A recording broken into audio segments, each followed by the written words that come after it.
Thank you very much. The House Committee Chairman on Electoral Matters, Prince Bayo Balogun.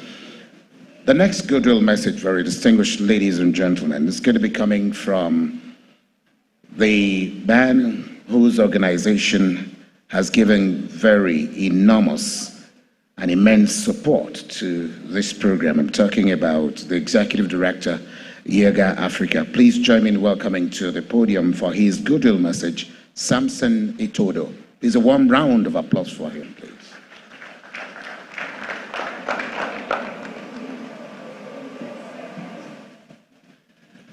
Thank you very much. The chair of the Senate and House Committee on Electoral Matters, honorable members, representatives of different public institutions. Let me also recognize members of the civil society community, and more importantly, the citizens who are in this room. A very good morning to you. I'd like to pay special tribute to Professor YIAGA, who is one of our celebrated icons on the continent, but also seated beside him is one who was his chief technical advisor and later became a national commissioner at INEC, Professor Okechukwu Ibiano. But also seated, we have Professor Bolade Enyila, who is also the chief technical advisor to the current INEC chairman. Very welcome to you all. Let me start by commending the 10th National Assembly for prioritizing electoral reform in the legislative agenda that was recently launched, including the issues highlighted at the Senate committee retreat. I'd like to go on record on behalf of YIAGA Africa to commend the leadership of the Senate and the House Committee. And I say we are in this room because these two gentlemen did prioritize the need to engage with citizens, because this is the first major event that they are hosting. So please, they deserve a round of applause. Please give them a round of applause. Thank you very much for inviting us to partner with you on this journey. I'd also like to acknowledge the ones who have made this possible, the European Union delegation. This intervention and support to this process is made under the EU Support to Democratic Governance project, which seeks to deepen democracy in Nigeria. And so we thank the EU for this constant support to this process. Chairman, distinguished colleagues and participants, the 2022 Electoral Act is a representation of decent amount of work that went into the reform process prior to the 2023 elections. And that piece of legislation, we at YIAGA Africa believe, is one of the best piece of legislation that regulates the conduct of elections in Nigeria. There are several good things about the 2022 Electoral Act. The fact that electronic accreditation of voters using the BVAS was introduced by the Act, and we saw the impact that it made in the 2023 elections. The fact that the Act also revised the definition of overvoting. The Act reviewed timelines for the conduct of elections. The Act also guarantees some measure of financial independence for INEC. And so there's a considerable amount of work that have gone into that entire process. And we pay special tribute to the citizens, to the legislators who fought to get the 2022 Electoral Act passed. But like the two chairmen noted, there are some gaps in the Act because we've only operationalized the Act in the 2023 general elections and the off-cycle governorship elections. But Nigerians are asking, why is it that these incremental reforms have not led to attitudinal changes on the part of different actors within our political process. Nigerians are asking, the more the reforms, the more the attack on the institutional independence of institutions saddled with the responsibility of managing our electoral process.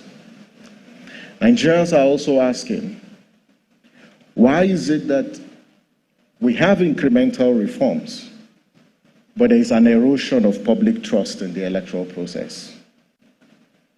Nigerians are asking, why is it that we have reforms year in, year out, but the more reforms, the more difficult it is to obtain electoral justice? Now, this question has been asked by Nigerians is not misplaced, because Nigerians do care about their country, and we care about our electoral process. And I think the presence of stakeholders in this room is a testament to the fact that Nigerians have not lost faith in this entire process.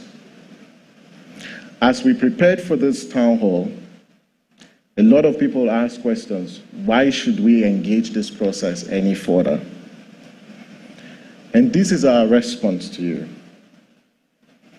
that we have an existing constitutional order, and we believe that there are mechanisms within this constitutional order to self-correct and to reinvent. And supporting this town hall from us at YIAGA Africa and our partners is a demonstration of our belief that we can reinvent our electoral process. And to do so, there are 5 key priorities that we put on the agenda. The first one is the need to unbundle INEC. As it stands, INEC needs to breathe. INEC is struggling to breathe because there are enormous responsibilities vested on the Electoral Commission. So the need for an Electoral Offences Commission, the need for a political party regulatory and registration commission is critical. And Nigerians want an INEC that is unbundled. Secondly, is the independence of the Electoral Commission.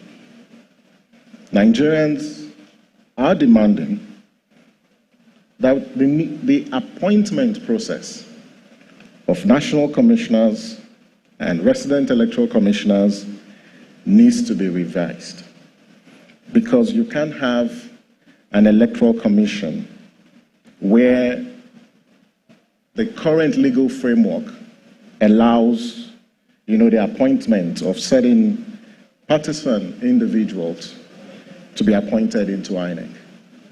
And to rebuild public confidence in the electoral process, there's an urgent need to secure the independence of INEC by reviewing the appointment process.